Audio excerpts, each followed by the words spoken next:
There's a kind of giving that looks generous from the outside, but it's actually one of the ways that people lose themselves completely. And almost nobody can tell the difference while they're doing it. I couldn't for years. So, if you're someone who gives a lot, who puts everyone else first, who's always the person that everyone relies on, the one that doesn't ever cause a problem, I really want you to hear this one. Because this might be the thing that nobody's ever said to you directly, and it might explain a feeling you've had for a long time, but just never had words for. Welcome back to episode 37 of the Self-Discovery Files. This is a topic that I think a lot of people can relate to, or could have related to, in the past if they aren't currently struggling with it. But today we're going to be talking about giving from empty. All right, and here's the thing that nobody tells you about putting other people first. It's one of the best things in life, and it's also one of the easiest ways to disappear. The same exact action, but two completely different things underneath it. And the whole difference comes down to where it's coming from. Okay, there's giving that comes from a full place, right? You've got it to give, so you give it. And then there's giving that comes from an empty place, where you're not really giving at all. You're buying something. You're paying for safety. You're paying for approval, for the feeling of being okay. And it looks identical from the outside. And it even feels similar at first, but one of them fills you and the other one slowly erases you. The test is simple. Even if it's hard to be honest about it, is it coming from fullness or is it coming from lack? And to really understand the difference, you have to be able to see the empty kind clearly. So let me show you exactly what it looks like, okay? Because I've lived it before. When you're giving from fear, it has a specific shape. Okay, you might not recognize it as fear in the moment. It just feels like being a good person. But look at the actual behavior. Okay, you say yes to everything. You become a yes person. Not because you want to do all of it, but because no almost feels dangerous. You apologize constantly. Sorry after every little thing, even things that aren't your fault, because somewhere in you, you're trying to make sure you're never a nuisance, never baggage, never too much for anybody. You don't reach out to people, not because you don't want to, but because you're scared of being annoying. So you wait, you let them come to you, and you tell yourself you're being considerate, when really you're just afraid of taking up space you haven't been invited into. You also agree with everybody. You shrink your own opinions so that the room stays comfortable. You become whoever that you need to be or feel that you need to be so that nobody's ever uneasy around you. And underneath all of it is one single objective, and that is be someone who is never a problem. That's the whole goal. Be useful, be easy, be agreeable, be low maintenance, and maybe people will keep you around. You see, that's not a personality. That's a survival strategy in disguise, wearing a certain personality. Let me make it concrete for you, okay? Because you'll recognize it the second I describe it. Picture this. You've had a long week. You're tired, okay, genuinely, and all you want to do is stay home and do nothing. And then someone asks you for something to help them move or, come out tonight, cover their shift, do them a favor.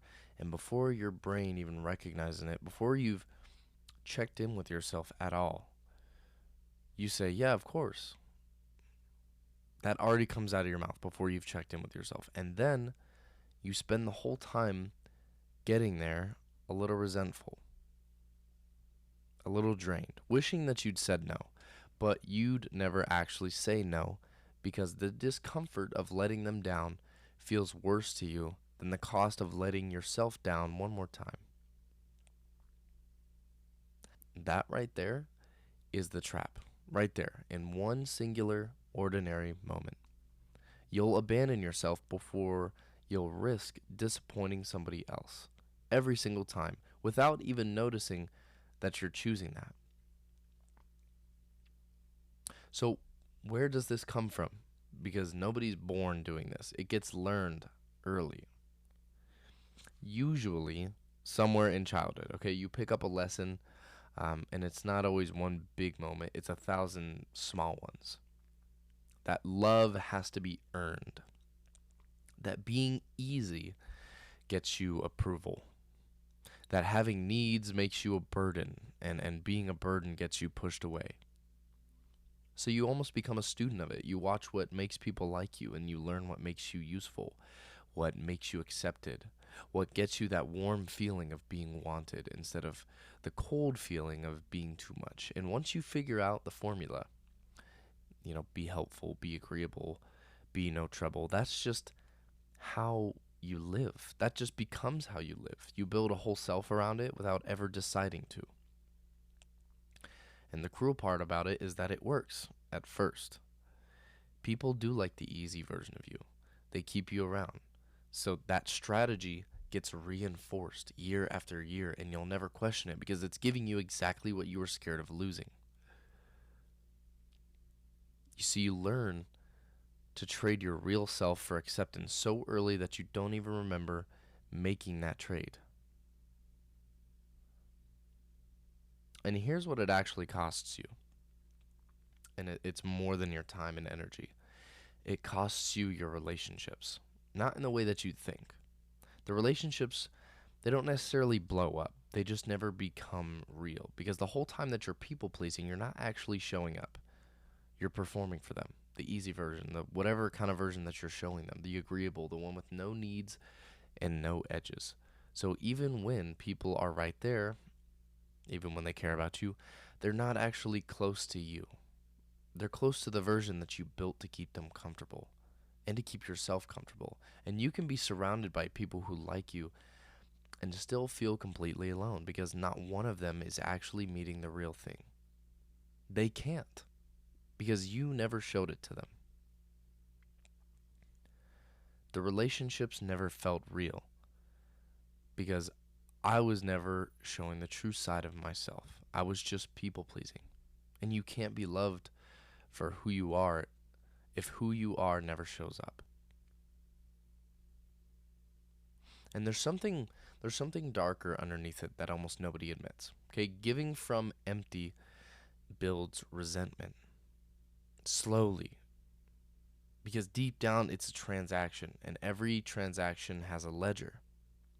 Right? You give, and some part of you is keeping score, waiting for it to come back, waiting for someone to notice how much you do, waiting for them to choose you the way that you choose them. And when they don't, because they don't even know there's a ledger, they never agreed to one, you get bitter. You feel used. You feel unappreciated, taken for granted. And the worst part is, you can't even say anything. Because to complain about it out loud would mean admitting that the giving was never actually free. There were strings on it the whole time. So you swallow it, and it sits there, and it grows. Real generosity, it doesn't build resentment. Only payment does. Payment that never got paid back. So if you're keeping score, it was never a gift. And here's a pattern you'll start to notice once you can see all this. Overgivers and takers find each other almost every time. It's like a magnet. Because a taker is looking for exactly what you're offering. Somebody who will pour endlessly and never ask for anything back. And you're looking for somebody to pour into, somebody whose approval that you can earn. So you two fit together perfectly in the worst possible way. And meanwhile, the healthier people, the ones who'd actually give you a real, balanced, two-way relationship, they can feel like too much work to a people pleaser. Because they expect you to show up as an equal. They want your real opinions. They want your no. They want you to take up space, and that's terrifying to someone who's only ever felt safe by disappearing. So you skip the people who love you as an equal. And you keep ending up with people who love you as a resource. And then you wonder why you always feel drained, always feel used, always end up giving more than you get. Okay, you weren't unlucky. You were drawn to exactly the people who'd let you keep performing, because being an equal felt more dangerous than being used. Now, the reason you don't just stop, right? The reason it's so hard to put down, even when you can see all of it laid out like this, it's fear. The specific fear that if you stop giving so much, people will leave. If you start saying no, that they won't want to be around you anymore. If you stop being useful, that you'll lose the only thing that's been keeping you in the room. That fear feels completely real. It feels like a fact. So what do? You keep paying because the alternative feels like abandonment. But here's what I actually found out when I started to change it. Okay, it's not as black and white as I thought. People don't just stop liking you when you start saying no. That's the story that you tell yourself in your head. That the second that you have a boundary, everyone disappears. It's mostly not true. Okay, and the part that is true is the most freeing thing of all. The people who do leave when you stop overgiving, the ones who only stuck around for what you provided, they were never really there for you in the first place. They were there for the service. So losing them isn't actually a loss. It just feels like one because you confused being needed with being loved. The people who only kept you around for what you gave them were never really yours. They were customers. They weren't friends. So how do you rebuild? And I'll be honest about my own version, including the part that I got wrong. When I started putting myself first, I overcorrected hard. I basically cut everyone off and put everything into me. Walls up, doors closed, all the way in the other direction. And I'll tell you the truth about that. Sometimes you have to. Sometimes when you've given yourself away for that long, the only way to find yourself again is to pull all the way back for a while. There's a phase where you have to be just a little bit selfish to figure out who you even are without everyone else's needs running your life. Okay, but that's not the whole destination. That's a phase because walling everyone off isn't freedom. It's just the opposite trap. You went from giving everything out of fear to giving nothing out of fear. The fear is still running the show. It just changed direction. The actual destination is harder, and it's very quiet, and it looks like this. It's learning to say no in small ways and sitting with the discomfort of disappointing someone without immediately rushing to fix it. Okay, that discomfort, that pit in your stomach when someone's not happy with you, you have to learn to feel it and not act on it. That's the muscle. It's awful at first, but it gets easier. It's catching yourself about to over apologize and not doing it. Catching yourself about to say yes when you mean no and saying no. Sharing the real opinion instead of the safe one. And watching the room not fall apart like you thought. And I won't lie to you about the first times, you do it. First few times are going to feel horrible. Okay, you'll say no to something small and you'll feel like a monster and you'll feel selfish and guilty, like you did something genuinely wrong. Your whole body will be screaming at you to apologize, take it back, undo it, make it okay. I just need you to hear this clearly. That guilt is not a sign you did something bad. That guilt is just withdrawal.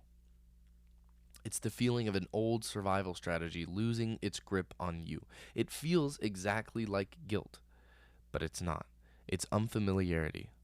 It's your nervous system panicking because you broke a rule it's been running on your whole life. The kindest people feel the most guilt over the smallest boundary because they spent their entire lives believing that having a need makes you a bad person. So when you finally have one, that alarm goes off. And you have to learn to feel that alarm and not obey it. Let the guilt be there. Don't argue with it. Don't fix it. Don't take the no back. Just let it sit. And watch what happens. Which is usually nothing. Okay, the person's fine. The relationship survives. Everything quiets. The alarm gets a little quieter the next time. It fades. I promise you it fades. And here's the part that nobody ever describes. what's actually waiting for you on the other side. Because if all you ever hear is the hard part, you'll never do it.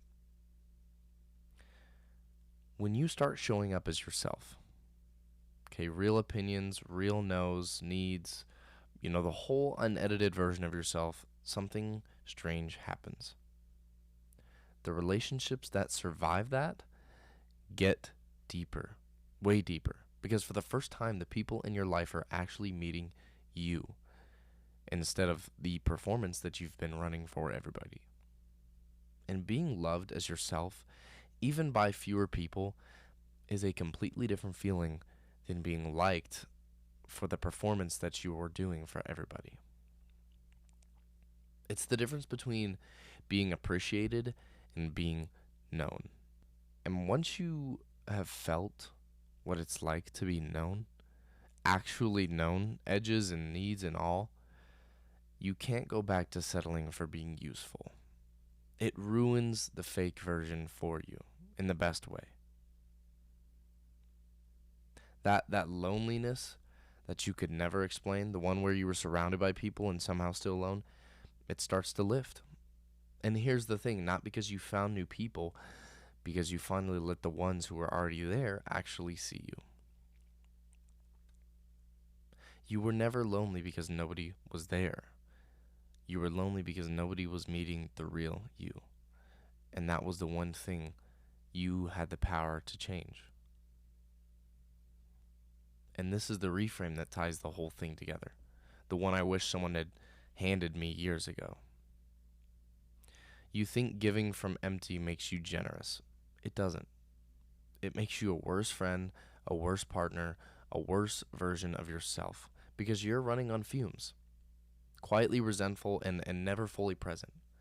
You're there, but you're not there. The depleted, performing, keeping score version of you is what everyone's been getting. The best thing you can do for the people you love isn't to empty yourself out for them. It's to be full. To take care of yourself first. To fill your own cup first. So that what you give them comes from overflow instead of from your last reserves. That's not selfish.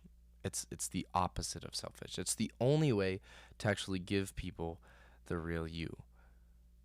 Present, genuine, glad to be there, instead of the drained, resentful ghost that's all that's left when you've given everything away. You take care of yourself for them, not instead of them. So this was never about giving less. Let me be completely clear about that, because it's the part people get wrong. Focusing on others isn't the problem. A life that's only about you is empty too. Okay, we're social beings. This whole world is meant to be shared. The giving matters. The connection matters. Doing things for the people you love is one of the few things that actually makes a life mean something. It was never about giving less. It's about where the giving comes from. Give from fullness, and it adds to everyone, including you. Give from emptiness, and it slowly takes you apart. And you'll think you're being good the whole time. So the question isn't whether to put other people first. Sometimes you should. The real question is the one underneath that. The one you have to be brave enough to ask yourself honestly. Am I giving this because I'm full or because I'm scared of what happens if I don't?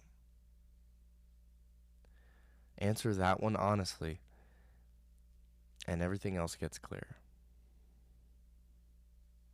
So, thank you for listening to episode 37 of the Self-Discovery Files. If you made it to the end, I appreciate you listening to these episodes. If you haven't followed the podcast, follow it in whatever platform you're listening on. You'll get updates every single Monday at 12 p.m. Eastern. I upload episodes.